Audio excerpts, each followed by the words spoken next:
나의 열심 대 하나님의 열심, 두 가지의 이제 명제를 가지고 오늘 이사야 9장의 말씀을 좀 풀어가면서 묵상했으면 좋겠습니다. 10여 년 전에 독일에서 활동하셨던 교수인데요, 한병철 교수인데, 이분이 아주 유럽에도 상당히 아주 이름이 난 아주 훌륭한 교수입니다. 철학 교수인데요, 이분이 쓴 책 중에 피로사회라고 하는 책이 있습니다. 영어로 번역된 것도 The Burnout Society, 그러니까 피고원이 이제 어떻게 몰렸을 때 그 사회가 어떻게 되는지에 대한 말씀이에요.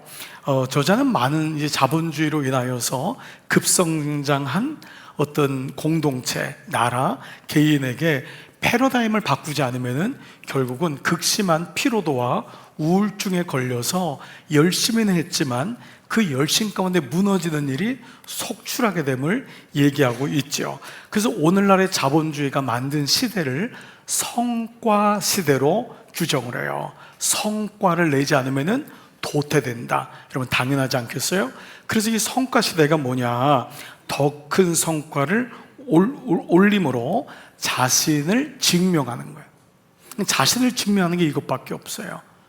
성과로 자신을 증명하고 개개인의 욕망을 부추김으로써 국가적으로 공동체적으로는 전체적인 생산성을 극대화시키지만 결과적으로는 자신을 착취하게 돼요. 이게 뭐냐 하면 병 중에 자가 면역증하고 똑같아요. 자기가 자기를 공격해서 자기가 가해자가 되고 자기가 피해자가 된다라는 것이죠. 자, 이제 이 부분을 놓으면서 이러한 이 모습이 오늘날의 우리나라의 모습하고도 정말 별반 다르지 않음을 보게 되죠. 너무 많은 사람들이 이 성과주의에 자기도 모르게 끌려가는 거예요. 그래서 당근이라고 하는 진급, 프로모션이 되면 거기 또 목을 걸어요. 그러다 어느 날 은퇴합니다. 근데 이미 몸은 만신창이가 됐고 가족도 자녀도 사라지는 극심한 우울증에 빠지는 모습이 오늘날 자본주의 위에 성과주의라고 하는 이 거대한 이 괴물이 존재한다는 것이죠. 그래서 이 저자는 결론적으로요, 스스로의 가치를 입증하고자 하는 과잉 활동, 이만큼 해도 되는데 더 입증해야 되는 거예요. 여러분 이게 참 어려운 부분인 걸 알아요. 그렇지만 이제 학문적으로 규정을 하는 거예요. 과잉 활동이에요.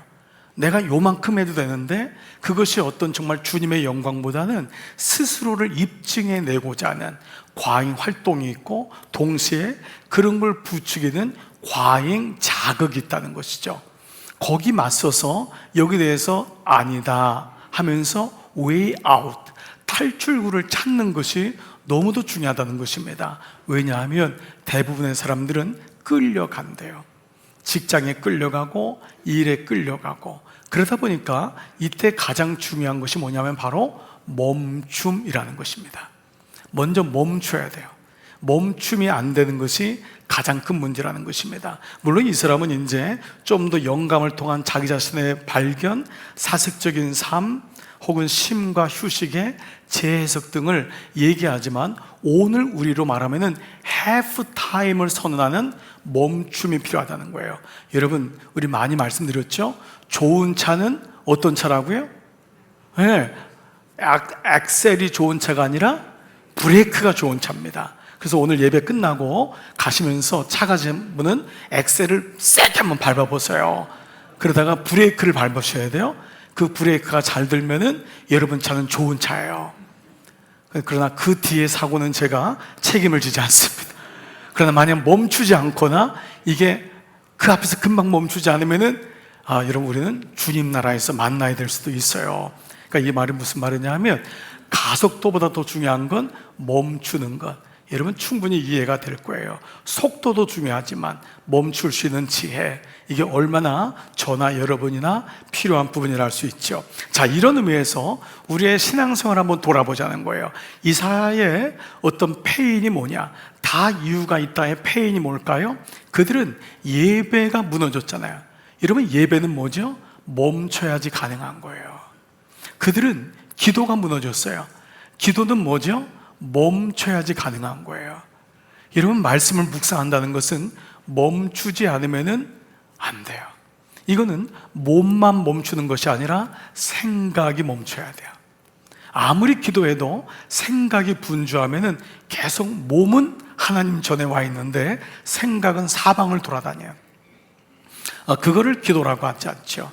묵상은 묵상회로 온 마음을 쏟는 연습을 하는 거예요.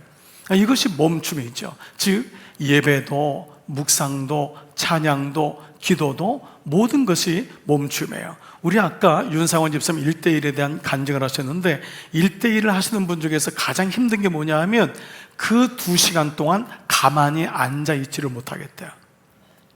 그게 우리의 모습인 거예요. 그 말씀을 찾고 누구랑 같이 앉아있고 삶을 나누는 게 어려워요.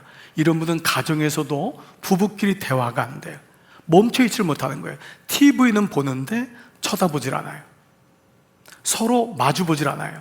밥 먹을 때도 침묵이에요. 아이들하고도 얘기하잖아요. 가만히 보면 이게 우리 삶에 들어온 가장 큰 질병입니다. 멈춰서 상대방을 응시하거나 그 사람의 얘기를 듣고 그래야 되는데 이런 모습이 이사야서에 그대로 있어요. 이사야서 1절에 나오는 네 왕이 나왔죠. 우시야, 요담, 아하스, 히스기야. 이때는요 굉장히 번영했던 때였어요. 물질적으로 풍요로움이 있었어요. 그런데 오늘 우리가 아까 말씀드렸던 책과 비교한다면 이런 내용이에요. 하나님을 떠난 성과 사회인 거예요. 이때가 바로 이 시대 때였던 거예요. 이사야 시대에는 물질적으로 어려움이 없었어요. 그런데 하나님이 이것이 그대로 가면은 문제가 있을 거라는 거예요. 마음도 몸도 멈추지 못하는. 저는 우리나라의 이런 뉴스 구조나 이런 게 너무 안타까울 때가 있어요. 백성들로 하여금 쉼을 주지 못해요. 차라리 미국이나 러시아나 중국처럼 넓으면은 넓어서 잘 몰라요.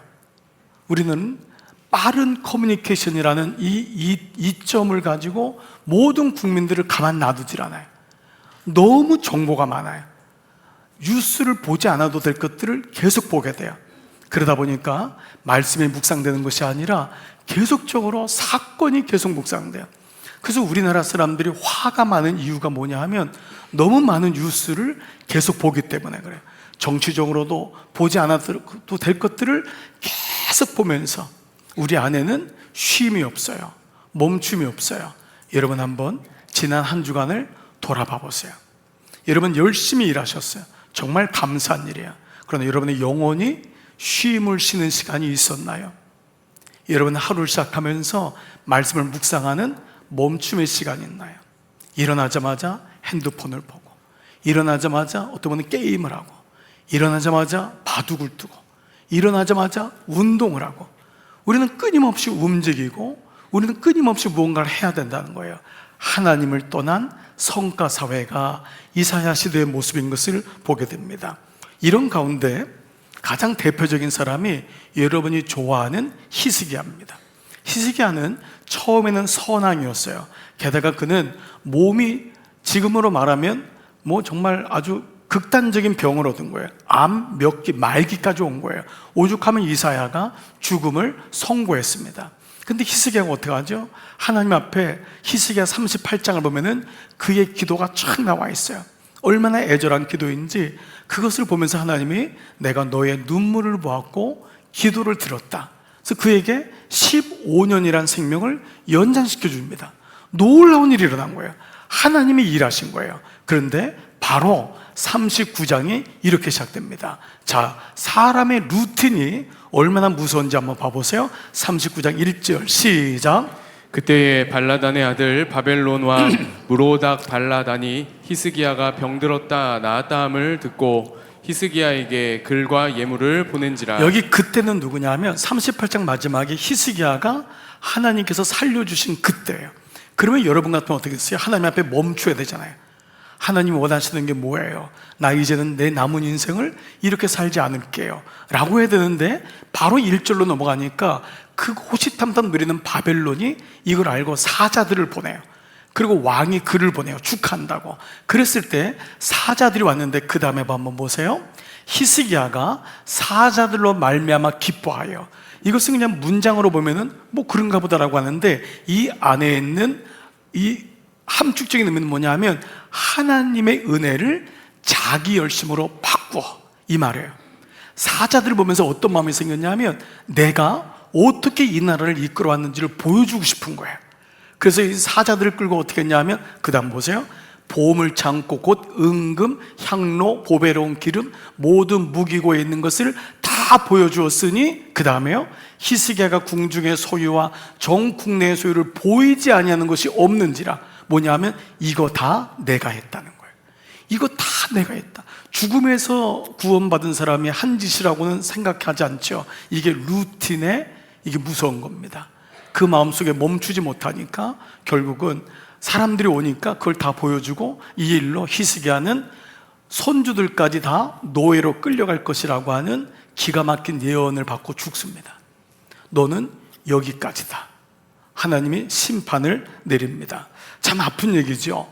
이런 가운데 우리는 지난 금요일부터 이사야 7장부터 오늘이 9장인데요 12장까지가 아하스 왕에 대한 이야기입니다. 이사야가 여러분 좀 너무 어렵게 느껴질 때마다 다시 주일에 좀 이렇게 좀 어떤 중심을 잡았으면 좋겠어요.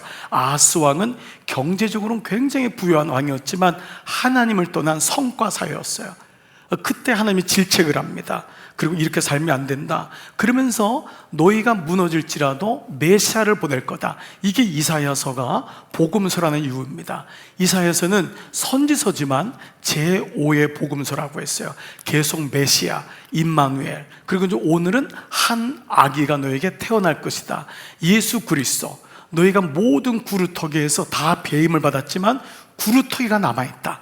이제 이런 말씀들이 계속 되는 걸 보게 됩니다. 자, 이제 그런 가운데 이 아하스 왕 때 한 사건이 7장에 나와요. 자, 북이스라엘하고 이 시리아 연합군이 쳐들어옵니다. 이 이스라엘 연합군이 쳐들어오자 아하스가 하나님 앞에 나가야 되잖아요. 멈춰서 기도하고 하나님 어떻게 하면 좋습니까? 라고 해야 되는데 아하스는요 멈추질 못해요. 그는 너무 머리가 좋은 사람이었던 것 같아요. 수로를 만듭니다. 포위를 해도 수로를 만들면은 우리는 안전하다고 생각하고 모든 양식을 다 가지고 옵니다. 그런데 하나님이 이사야를 통하여서 이렇게 얘기합니다. 그 말씀이 7장 7절입니다. 시작. 주 하나님께서 말씀하신다. 이 계략은 성공하지 못한다. 절대로 그렇게 되지 못한다. 여러분, 이 말씀은 뭐예요? 너의 이 계획은 아무것도, 이미 이 시리아가 다 알고 있는 거예요. 시리아가 수로를 아무리 만들어도 끊으면 끝인 거예요. 그래서 이사야를 통해서 말씀한 거예요. 이게 무슨 말씀이냐? 그는 하나님을 찾지 않아요. 그리고 결국 자기의 계획과 그리고 그가 도움을 달라고 한 아시리아를 예루살렘에 끄집어들여요. 근데 도와준다고 하는 아시리아가 오히려 유다 땅을 점령합니다. 여러분, 기가 막힌 일이 일어난 거예요. 자, 그렇게 도움을 청한 아시리아에게 멸망당하는 것이 이제 계속해서 어저께까지 말씀이 이어졌어요. 자, 오늘 9장은 드디어 이렇게 이제 환난과 심판이 있지만 하나님은 여전히 구원이 끊어지지 않는다. 이것을 말씀하고 있어요. 여러분, 이거 좀 놀랍지 않습니까? 우리에게 심판이 오지만 하나님은 심판이 목적이 아니라는 거예요. 나의 구원이 계속될 거다. 그러니까 이 구원이 뭐냐? 먼저 여기를 한번 좀 나눠봤으면 좋겠어요. 여러분, 구원이란 단어는 죽은 자를 살린다는 거죠.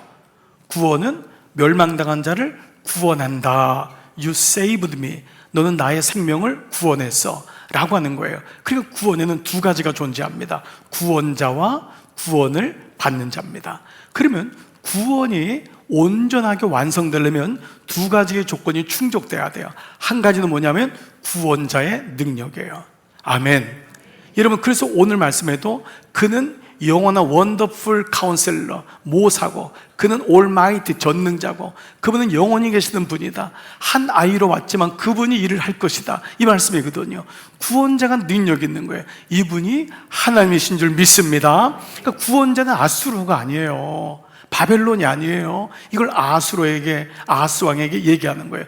구원자는 능력이 있어야 돼요. 전제가 되는 거예요. 자, 그러나 구원자만 능력이 되면 안 됩니다. 자, 여러분, 제가 여러분에게 지난 몇 년 동안 매일 성경을 계속 선물로 드렸어요. 여러분이 안 내는 건 다 제가 내고 있는 거 여러분 아시나요, 혹시? 모르시죠? 네, 제 월급에서 다 빼갑니다. 그렇게 해놨어요. 여러분들이 안 내는 100건이면 60건, 50만 원씩 다 나가요. 괜찮아요. 그렇게 나가요. 그리고 언제까지? 여러분이 할 때까지. 그러나 끝까지 안 하는 분이 있을까요, 없을까요? 있어요. 6년이 지나도 한 번도 안 낸 분이 있대요. 그래서 명단을 가져와라. 이루고 싶지만 제가 참아. 그 명단을 보면 시험 들거 봐. 근데 여러분 뭐죠? 제가 여러분에게 구원을 베풀어도 제가 예를 드는 겁니다. 여러분이 받아서 이거를 하셔야 돼요. 그렇죠? 부모가 아무리 좋은 걸 남겨줘도 자녀가 잘 받아서 그거를 선한 데 써야 돼요. 이거를 구원받을 자의 절박감이라고 해요. 이 두 가지가 꼭 충족돼야 돼요. 구원받은 자가 아무 느낌이 없다면 부모가 모아놓은 유산은 그야말로 죄송해요, 쓰레기보다도 못합니다. 오히려 흥청망청 세상의 모든 걸 위해서 쓰임받습니다. 그러니까 유산보다 더 중요한 거는 유산에 깃든 정신이 아니겠어요? 구원자의 능력이 있다면 동시에 우리가 해야 될 것은 구원받은 자의 절박감, 사모함. 이게 아버지가 어머니가 이렇게 모은 돈이구나, 이런 마음이 있어야지. 그게 아니면 그 자식에게 줄 리가 없어요. 실제로 어느 부모는 자식에게는 노숙, 국물도 없다. 그리고 오히려 자기가 직장에 있는 똘똘한 사원들한테 그 기업을 물려준 분도 있습니다. 우리 교우 중에도 있습니다. 자식이 안 되는 걸 아는 거예요. 이거 자식한테 가면은 이 공장 문 닫아요. 그러니까 오히려 내가 오랫동안 기른 사원이 그렇게 자수성가 있는데 저 사람한테 주면은 사업이 일어나는 거예요. 구원이 임했다고 여러분 만만대할 게 아니에요. 그래서 구원은 받으라가 있고 구원은 이루다가 있는 거예요. 두 가지가. 이거를 꼭 여러분 기억하셔야 돼요. 하나님이 엄청난 구원을 줘도 내 안에 구원이 이루어지지 않으면 아무 의미가 없어요. 아멘할 타이밍이에요. 아멘. 여러분에 대한 확신이 없으면은 여러분 구원을 상실한다고 제가 얘기하지 않겠어요. 하나님의 영역이기 때문에 하나님의 신비예요. 하나님은 구원을 이루실 거예요. 그러나 하나님의 구원이 여러분에게 그럼에도 있다고는 보장 못해요. 이게 말씀을 정확하게 보는 눈이에요. 하나님의 구원에 대해서 우리는 의심하지 말아야 돼요. 그러나 내가 하나님을 떠나면서도 나는 구원이 임해 라고 하는 건 사기예요. 그건 아니에요. 성경은 이 두 가지를 분명히 얘기하는 거예요. 그런 의미로 본다면 오늘 말씀이 이해가 돼요. 오늘 말씀 구조는요, 먼저 후반전에 있는 말씀이 결론적인 말씀이에요. 그것은 바로 오늘 제목이 뭐죠? 여러분 옆에 보시면은 흑암의 땅에 비칠 큰 빛, 이게 제목이에요. 그분이 오신다는 거예요. 흑암 가운데, 죽음 가운데. 그래서 그분이 오실 것을 6절과 7절이 결론적인 말씀이에요. 이 말씀은 너무도 중요한 예수님의 오심에 대한 말씀임을 알게 됩니다. 자, 한번 펜 들고 같이 6절 시작. 한 아기가 우리를 위해 태어났다. 우리가 한 아들을 모셨다. 그는 우리의 통치자가 될 것이다. 그의 이름은 놀라우신 조언자. 뭐죠? 원더풀 카운셀러. 그 다음에 전능하신 하나님, Almighty God. 그리고 뭐죠?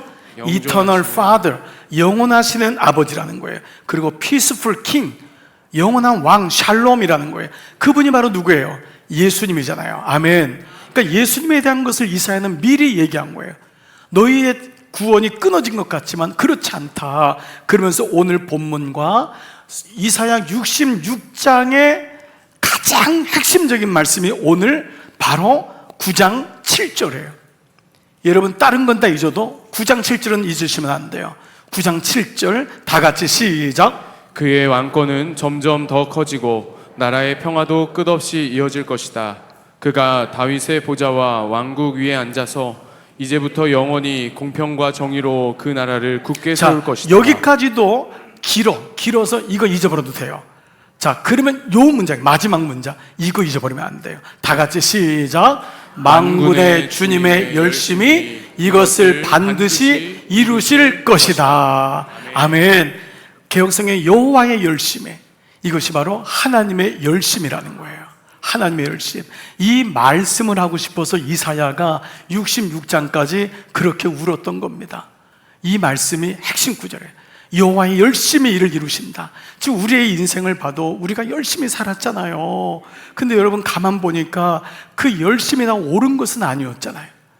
사실 우리의 행위 때문에 얼마나 많은 고통도 받고 아픔도 줘요. 근데 돌아보니까 누가 하신 거죠? 하나님이 하셨습니다. 아멘. 그러니까 우리가 하나님이 하셨습니다. 그리고 하나님이 하십니다. 세 번째는 하나님이 하실 것입니다. 주어 찾기가 이렇게 중요하다. 고난이 왔을 때 주어가 왜 이런 일이 나에게 있을까? 그런 사람은 그 고난을 해석이 안 돼요. 근데 왜 하나님이 이 일을 나에게 주셨을까? 이 주어 찾기로 평생 걸리는 분이 너무 많잖아요. 그래서 오늘 주어를 찾은 거예요. 하나님의 열심히 한다. 히스기야야, 네가 똑똑한 게 아니다. 네가 공부 잘하고, 네가 운이 좋고, 네가 부모 잘 만나서, 네가 직장 잘 들어가서. 아니다. 하나님이 하셨다. 이것이 하나님의 열심인 줄 믿습니다. 자, 그래서 6절과 7절에 하나님의 열심, 그분이 하실 것이다 라고 한다면 우리 입장에서는, 구원을 받는 우리 입장에서는 뭐죠? 절박감이 생겨야 되잖아요. 그러면 그 절박감은 언제 생길까요? 우리의 열심으로 할 수 없는 것을 만날 때입니다. 이때 구원이 이루어지는 거예요. 이것을 20대에 만나면은 정말 은혜예요. 젊었을 때 만나면. 30대에 만날 수 있다면 정말 은혜예요. 나이가 50이 넘어도 내가 할 수 있다고 생각하는 것으로 꽉 차 있다면 구원받는 자의 절박감이 그만큼 사라져요. 그래서 이게 은혜라는 거예요. 고난이 은혜라는 거예요. 아픔이 은혜라는 거예요. 정말 지나간 세월 속에 내게 해결할 수 없는 것들, 그것이 바로 1절부터 5절이에요. 구원은 구원받는 자의 절박감인데, 내가 할 수 없는 것들, 나의 열심으로 이루지 못하는 것들을 주님이 주시는 거예요. 자, 그게 두 가지인데요. 첫 번째는 나의 열심으로 해결할 수 없는 것. 다 같이 시작. 어둠과 죽음의 그림자예요. 여러분, 이 문제를 어떻게 해결할 거예요? 인생의 어두운 문제, 이게 방에다가 불을 킨다고 되나요? 매일마다 잔치하고 파티한다고 되나요? 그렇지 않아요. 이것을 1절에 이렇게 말하고 있어요. 어둠 속에서 고통받던 백성이, 이게 우리의 존재라는 거예요. 우리는 어둠 속에서 고통받는 거예요. 그 존재에게 어둠의 날에 거칠 날이 온대요. 그게 이제 아까 5절, 6절 여호와의 열심이잖아요. 옛적에는 주님께서 스불론 땅과 납달리 땅으로 이어져 보세요. 멸시를 받게 버려두었으나 납달리와 스불론 땅은 맨 북쪽에 있어요. 그래서 이방 사람들이 내려오면 초토화가 되는 거예요. 예루살렘은 밑에 있기 때문에 덜 그래요. 그럼 밑에 있으면 얼마나 어렵겠어요, 여러분. 그 땅이 스불론과 납달리 땅에 그냥 고통받아. 매일마다 전쟁이야, 어둠이야, 고아가 생기고 부모가 사라지고 이거예요. 그 뒤로는 서쪽 지중해 요단강 동쪽에 이르기까지, 그리고 이방 사람이 살고 있는 갈릴리 지역까지. 그러니까 이런 모든 지역은 뭐냐 하면, 예수님이 갈릴리에서 활동을 하셨잖아요. 나사렛에서 무슨 선한 것이, 그 말은 그만큼 고통받고 멸시받았던 땅에, 그러니까 이방 사람들이 내려오니까 피가 섞이고, 정통 유대인이 아니다, 사마리아 사람이다. 그게 예수님이 사역했던 곳이 바로 거기거든요. 근데 이 말은 그 갈릴리 지역까지 하나님이 영화롭게 할 거다 라고 하는 것을 말씀해요. 동시에 우리가 어떤 존재냐? 어둠과 죽음의 존재라는 거예요. 인생의 어둠, 인생의 죽음은 우리가 뭐 열심히 한다고 해결되는 게 아닙니다. 여러분, 열심히 살면 죽음이 안 오나요? 진급하면은 고난이 안 오나요? 인생의 어려운 문제는 해결할 수 없는 것을 얘기해요. 근데 이것을 인정할 때, 그때 전능하신 하나님의 복음이 임하는 거예요. 아멘. 내가 어떤 존재인지를 인정할 때, 그때 복음이 완성되는 줄 믿습니다. 그런데 이 이사야 말씀이 복음서라고 했잖아요. 요한복음 1장에 보면은 이 말씀이 나와요. 1장 5절 시작. 빛이 어둠에 비치되 어둠이 깨닫지 못하더라. 어둠이 자기 존재를 깨닫지 못해요. 나는 화나대, 나는 괜찮대, 이거잖아요. 그리고 9절 10절 보니까요, 참빛, 이게 큰 빛이에요. 오늘 이사야의 말씀이에요. 똑같은 말씀인 거예요. 참빛이 세상에 와서 각 사람에게 비추는 빛이 있었나니, 그가 세상에 계셨으며 세상은 그로 말미암아 지은 바 되었으되 세상이 그를 알지 못하여. 자기가 어둠인데도, 빛이 왔는데도 알지 못해요. 더 놀라운 건 뭐죠? 그를 자기 땅에 오면 백성들이 영접하지 아니한 거예요. 이 말은 자기가 어둠이라는 걸 인정하지 않는 거예요. 믿음의 시작은 내 존재를 인정하는 거예요. 나는 아무 능력이 없습니다. 주님의 구원의 능력밖에 없습니다. 자기 스스로를 인정해야 되는데 이게 안 되는 거예요. 바로 첫 번째, 우리가 해결할 수 없는 부분은 죽음과 어둠의 그림자였어요. 두 번째, 내가 해결할 수 없는 부분이 4절에 나와요. 이건 뭐냐 하면 인생의 멍해와 두려움이에요. 여러분, 이거 해결할 수 있나요? 이거 학위로 해결할 수 있나요? 돈을 많이 벌면은 인생의 멍해는 인생을 붙잡고 있는 어떤 그런 만대지, 어떤 그런 이거 아니에요? 인생을 어떤 덫 같은 거, 나이가 들면서 느끼는 거, 고난, 내가 왜 이런 자식을, 왜 이런 부모를, 왜 인생에 겪는 것들, 이러한 것들 말이에요. 멍해라고 하잖아요. 멍해. 그리고 그것에 대한 두려움. 4절 보세요. 주께서 시작. 주께서 미디안을 치시던 날처럼 그들을 내리 누르던 멍에를 부수시고 그들의 어깨를 짓누르던 통나무와 압제자의 몽둥이를 꺾으셨기 때문입니다. 네, 결국 이 존재도 뭐죠? 우리가 멍해를 가지고 있는 인생에 왜 이런 일이, 왜 장애라고 하는 멍해를 가지고 있어야 돼?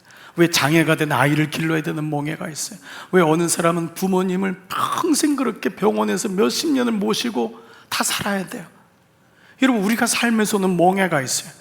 우리가 삶에서는 두려움이 있다고요. 이것도 내 열심으로 할 수 없는 거예요. 그러니까 구원자가 오시는 거예요. 구원자가 오심으로 구원이 성립되는 것이죠. 여러분, 제가 이분 소개해 드릴게요. 이분 누군지 아세요? 우리 젊으신 분들은 혹시 아세요? 나이 드시면 다 알 테고, 네, 삼성의 고 이병철 회장입니다. 여러분, 이분 남분 아닙니까? 우리나라를 다 먹여 살리고도 남는다고 하는, 이 삼성 없었으면 어떻게 될 뻔했냐, 뭐 이런 얘기도 나올 정도로 지금도 먹여 살리죠. 중요한 건 이분이 죽기 한 달 전인 1987년 9월에 이 지인인 박희봉 신부님에게, 그가 이 죽음으로 한 1년 동안 그분이 죽밖에, 국물, 이 음료밖에 못 먹었잖아요.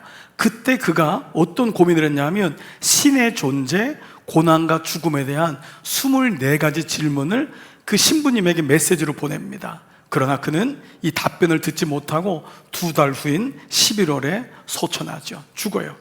이후에 이 박희봉 신부의 제자인 차동엽 신부님이 이것에 대한 책을 썼는데 그게 바로 잊혀진 질문입니다. 잊혀진 질문 24가지, 이병철 씨가 했던 잊혀진 질문을 다시 리뉴얼한 거예요. 이 24가지를 다 얘기할 수 없어서 여러분에게 10가지 정도만 한번 줄여볼게요. 여러분은 이 질문에 어떤 답을 가지고 계신지, 지금 고민하고 계신지 여러분 한번 생각해 보시기 바랍니다.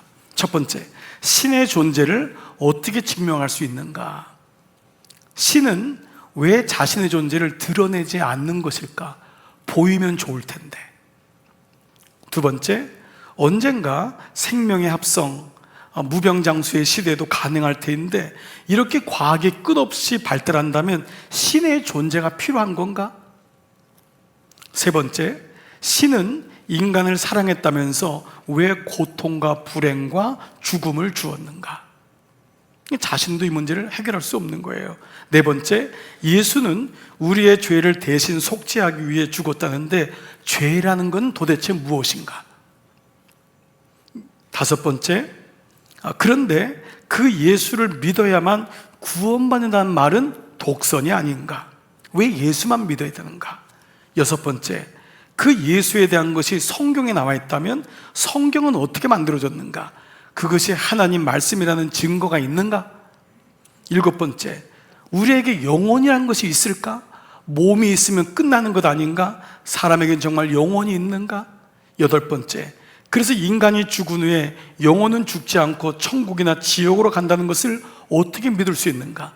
정말 천국은, 지옥은 있는가?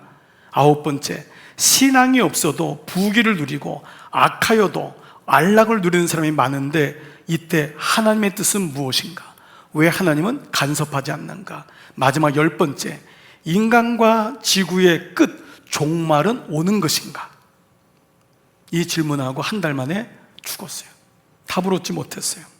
그렇게 돈이 많아서 못할 게 없었던 그 사람, 그래서 정말 어떤 과학을 이용해서라도, 의학을 이용해서라도 생명을 연장시켜주고 싶었던 그 사람이 왜 죽기 전에 이 질문을 했을까? 어둠과 죽음, 인생의 멍해와 두려움은 우리의 열심으로 해결할 수 있는 부분이 아니기 때문이에요. 그때 하나님의 열심, 하나님의 구원이 그때 완성됨을 성경은 얘기해요. 그래서 오늘 마지막 7장 7절은 여러분이 아시는 대로 만군의 주님의 열심이 이것을 반드시 이룰 것이다. 하나님이 없다면, 지금 이병철 씨가 질문했던 이 질문을 가지고 그저 내 머리와 내 상식 정도로 해석하다가 우리는 쓸쓸히 그냥 사라질 존재밖에 안 된다는 것입니다. 말씀을 좀 마무리할게요. 이번 주에 말씀을 준비하다가 이 목회사역연구소에서 나온 내용을 보다가 제목이 목회자로서 무능력하다고 느껴질 때라는 제목이 눈에 들어왔어요. 많은 목회자들이 무능력 속에 삽니다. 많은 목회자들이 강단에서는 여러분 이렇게 사셔야 돼요, 예수님 말씀이 이거예요 라고 말하지만 강단을 내려온 다음에는 그 엄습하는 무능력을 이길 힘이 없다는 거예요.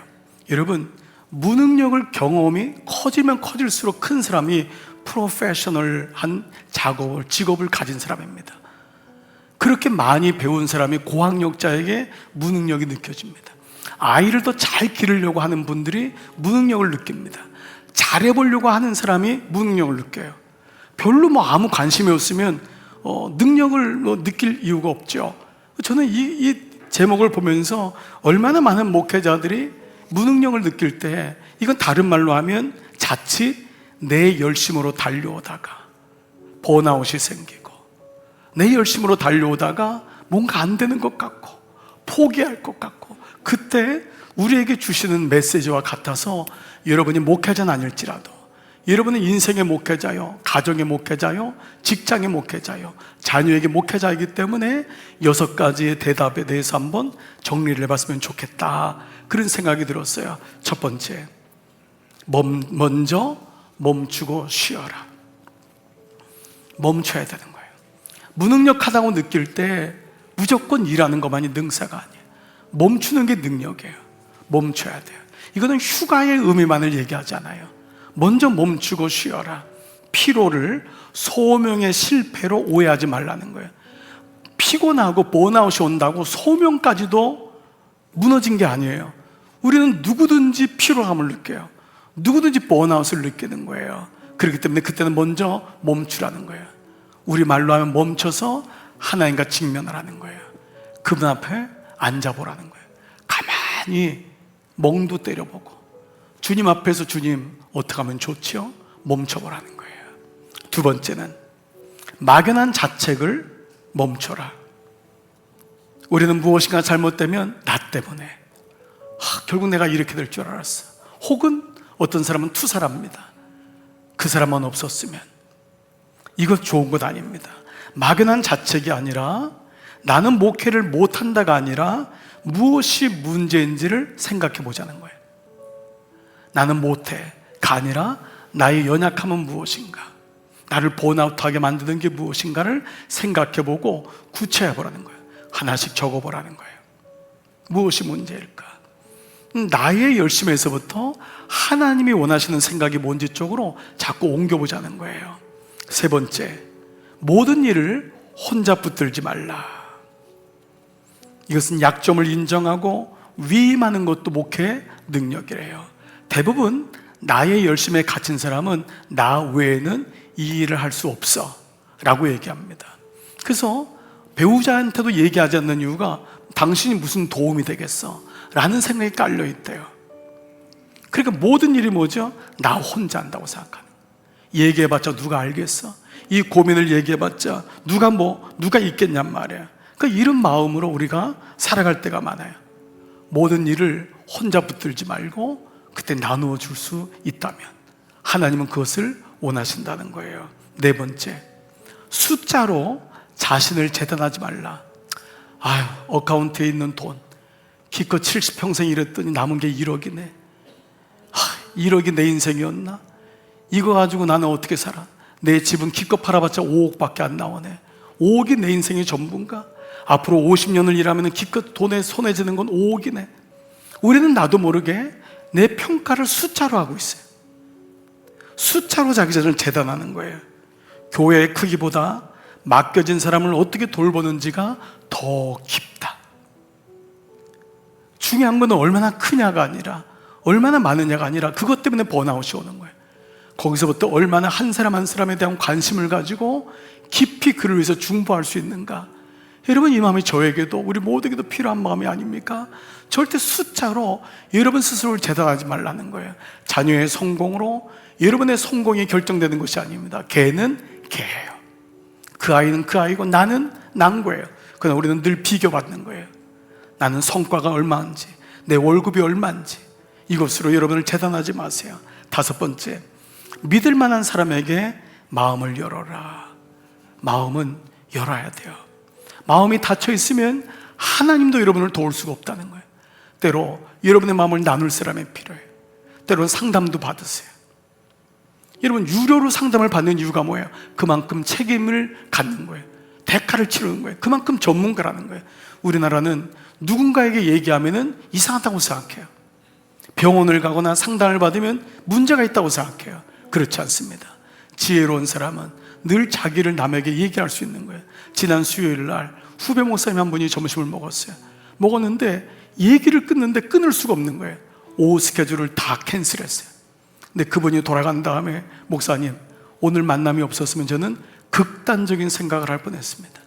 근데 걔가 고마운 게 아니었어요. 제가 고마웠어요. 나에게도 내게 마음을 열고 얘기하는 후배 목사가 있구나. 여러분에게는 모든 사람이 필요해요. 그래서 이런 글이 있어요. 목회자에게도 목회자가 필요하다. 여러분에게 필요 없는 사람은 아무도 없어요. 나의 열심에서부터 무너질 때 하나님의 열심으로 가보세요. 마지막 여섯 번째, 작은 순종부터 다시 시작하라. 큰 일부터 시작하지 마세요. 작은 것, 한 사람 돌보세요. 한 사람을 위해서 기도해 보세요. 한 가지를 실천해 보는 거예요. 너무 많은 걸 생각하지 마세요. 여러분, 근데 그때 놀랍게도 번아웃된 내 마음이 회복되기 시작해요. 그렇습니다. 사랑하는 여러분, 나의 열심이 아니라 하나님의 열심으로. 왜 열심이 필요 없겠어요? 그런데 하나님의 열심이 없으면 나의 열심으로 고립돼요. 그래서 오늘 마지막 결론적인 부분이 뭐냐 하면, 오늘 필요한 것은 완벽함이 아니라, 나의 열심의 완벽함이 아니라 회복과 순종이라는 거예요. 아멘. 여러분, 여러분에게 지금 원하시는 건 완벽함이 아니에요. 그 마음이 풀려서 회복되고 순종하는 그 마음, 요 다섯 가지, 여섯 가지 그림을 다시 한번 띄워줘 보세요. 여러분, 이 여섯 가지를 한번 마음에 둬보세요. 저도 이번 한 주간 여러분에게 말씀을 준비하면서 이 여섯 가지를 많이 생각해 봤어요. 그래, 자칫하면 내 열심에 빠질 수 있구나. 이때 하나님의 열심으로 우리 한번 적용해 보자는 거예요. 사랑하는 여러분, 이번 한 주간도 여러분에게 주신 그 하나님의 열심이 끝까지 승리할 수 있도록 여러분 홀로 있지 마시고 그 열심을 가지고 하나님의 열심으로 움직여 보세요. 그래서 이번 한 주간 주님이 하셨습니다. 이런 놀라운 은혜가 여러분 가운데 있기를 축복합니다. 이번 한 주간도 이사의 말씀 어렵다고 생각하지 마시고 매일마다 주어진 분량 하나하나 묵상하시면서 승리하시는 여러분 되시기를 주의 이름으로 축복합니다. 아멘. 이런 말씀과 노트 다 드시고요. 자, 한번 자리에서 살짝 한번 일어나 보겠습니다. 자리에서 한번 일어나셔서 같이 한번 이 찬양 고백하며 나가겠어요. 하나님의 사랑을 사모하는 자, 하나님의 평안을 바라보는 자, 오늘 이 찬양 고백하면서 여러분 세상에 파송하겠습니다. 하나님의 사랑을 사모하는 자, 하나님의 평안을 바라보는 자, 너의 모든 것 창조하신 우리 주님이 너를 얼마나 사랑하시는지 하나님께 찬양과 경배하는 자, 하나님의 선하심을 닮아가는 자, 너의 모든 것 창조하신 우리 주님이 여러분을 자녀 삼아주셨습니다. 삼으셨네. 하나님 사랑의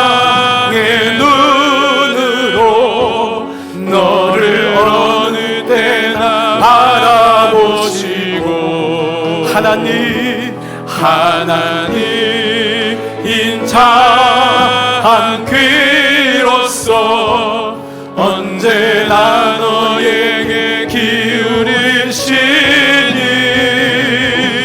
어둠에 밝은 빛을 비춰주시고 여러분의 작은 신음에도 응답하시니 너는 어느 곳에 있든지 주를 향하고 주만 바라볼지라. 우리 한번 겸손히 두 손을 한번 들고 하나님 사랑의 눈. 여러분 번아웃 되셨어요? 여러분 지쳐 있으세요? 삶에 희망이 없으세요? 여러분 주님의 열심이 있어요. 주님의 마음으로 옮겨가 보세요. 아버지 하나님의 열심이 이를 이루실 것이다. 언제나 너에게 기울이시니 어둠에 밝은 빛을 비춰주시고 너의 작은 신음에도 응답하시니 너는 어느 곳에 있든지 주를 향하고 주만 바라보. 우리 함께 말씀 붙잡고 함께 여러분 입을 열어서 함께 기도하며 나가겠습니다. 살아계신 아버지, 이스라엘 백성 안에 하나님을 떠난 자기 열심으로 인하여 그때는 되는 것 같았는데 너무 힘들고 번아웃이 오고 결국 하나님 잊어버리는 일이 발생했습니다. 아버지 이때 이사야는 만군의 여호와 하나님의 열심히 일을 이루실 것이다. 우리에게 잃어버린 예배, 잃어버린 열정, 잃어버린 마음들 다시금 주님 앞에 멈춰 서라고 주님 말씀하고 있습니다. 아버지 열심히 달려온 사랑하는 종들을 기억하여 주옵소서. 여기 참으로 열심히 달려온 주의 종들이 있습니다. 아버지 지난 한 주간도 열심히 살았습니다. 그러나 하나님 없이 홍대의 힘으로 살지 않았습니까? 네 지혜로 살지 않았습니까? 아버지 오늘 그 마음을 내려놓습니다. 그리고 멈춥니다. 그리고 오늘 예배 때 나 주님을 바라봅니다. 주님의 열심으로 나를 다시 새롭게 해주시기를 원하옵고 기도합니다. 하나님의 열심이 없으면 나는 넘어지고 하나님의 열심이 없으면 나는 자책감이 오고 하나님의 열심이 없으면 나는 이내 두려워지고 하나님의 열심이 없으면 예수 그리스도를 잃어버리게 되고 하나님의 열심이 없으면 하나님 큰 그림을 보지 못하게 됨으로 인하여 넘어지고 자빠지고 오해하게 되고 분이 나고 성격이 아버지 화가 나고 내 마음대로 되지 않아서 투사가 되고 아버지 내 마음이 망가지는 것을 몸도 망가지는 것을 경험합니다. 아버지 내 몸이 아버지 너무 열심히 달려온 결과라면은 이 시간 내 몸도 돌보게 하시고 하나님 오늘 주시는 말씀을 통하여 멈춰서겠습니다. 멈춤은 실패가 아닙니다. 멈춤은 잘못된 것이 아닙니다. 하나님 바라보는 예배와 묵상과 찬양과 기도가 내 삶에 회복되기를 원하옵고 기도합니다. 주님과 더 많이 교제하고 주님과 더 많이 생각하고 주님을 더 많이 응시하고 주님을 더 많이 바라보는 그 은혜가 임하기를 원하옵고 기도합니다. 오늘 이 예배에 나온 종들을 주님 앞에 올려드립니다. 자칫 번아웃되고 삶의 의미를 잃어버리고 쳇바퀴 도는 것처럼 돌아갈 때 하나님 내 안에 다시 하나님을 중심으로 잡고 그분을 바라보는 은혜가 임하기를 원하옵고 기도합니다. 하나님 오늘 이 아침 사랑하는 종들에게 은혜를 베풀어 주시옵소서. 어두움에 밝은 빛을 비춰주시며 너의 작은 신음에도 주님의 응답하심을 기억하며 너는 어느 곳에 있든지 주님을 향하고 주를 바라보라고 하는 주의 음성을 듣게 하여 주옵소서. 아버지 한 분 한 분을 꼭 붙잡아 주시옵소서. 어두움에 밝은 빛을 비춰주시고 어두움에 밝은 빛을 비춰주시고 너의 작은 신음에도 응답하시니 너는 어느 곳에 있든지 주를 향하고 주만 바라보지라. 주만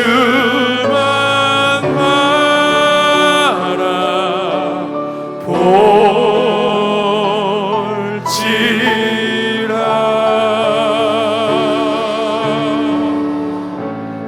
살아계신 아버지, 멈추는 것은 실패가 아닙니다. 멈추는 것은 잘못된 것도 아니고 능력이 없어서도 아닙니다. 하나님, 우리가 열심히는 살았는데 돌아보니까 하나님, 사람도 잃어버리고 건강도 잃어버리고 때로는 하나님까지도 없어서 주님, 이게 뭐지 할 때가 너무도 많습니다. 이사야서가 지금 이런 모습입니다. 하나님, 히스기야가 그렇게 병같이 고침을 받았음에도 불구하고 또다시 자기의 패턴으로 돌아가는 걸 보면서 우리의 모습이 얼마나 하나님을 떠나 있는지를 보게 됩니다.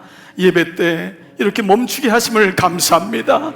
기도하면서 주를 앙망하게 하심을 감사합니다. 삶의 모든 우선순위가 정해지고 아무리 힘들고 어려워도 주만 바라볼지라 주님께 다시 얼굴을 들고 주님께 여쭤보고 주님과 동행하는 우리 모든 종들로 인도하여 주옵소서. 이번 한 주간 나의 열심이 아닌 하나님의 열심으로, 그 열심으로 살아가는 모든 종들로 세워지시기를 간절히 축원하오며, 이제는 성부와 성자와 성령의 이름으로 머리 숙인 모든 종들 위해, 기도하는 영혼들 위해, 가정 위해, 우리 몸된 교회 위해, 우리 나라 위해, 흩어진 모든 세계 열방과 선교사님들 위해 이제로부터 영원토록 함께 하시기를 간절히 축원하옵나이다. 아멘. 할렐루야.